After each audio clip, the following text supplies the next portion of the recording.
I am the Tofu Golem. Please enjoy the video. You start by confirming power and network basics.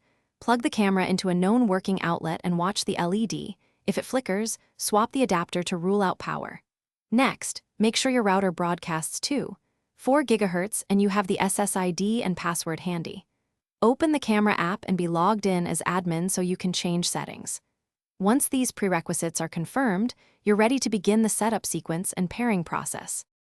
Now focus on pairing and addressing. If the camera was on another account, perform a factory reset by holding reset for 10 to 15 seconds to clear previous bindings. Use the app's QR or AP method to supply your 4 GHz network credentials. Make sure to avoid special characters in the SSID/password if issues arise. After pairing, open your router's DHCP client list or finish by securing and optimizing the camera.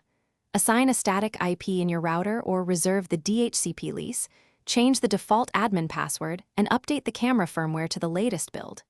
If video lags or drops, change the Wi-Fi channel and width, move the router or camera to reduce obstructions, and test signal strength. If problems persist, reboot camera and router, try pairing from another phone, and reapply firmware. This single troubleshooting step often resolves lingering pairing or streaming failures.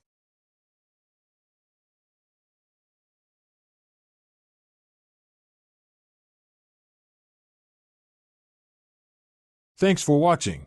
Consider subscribing if we helped you today.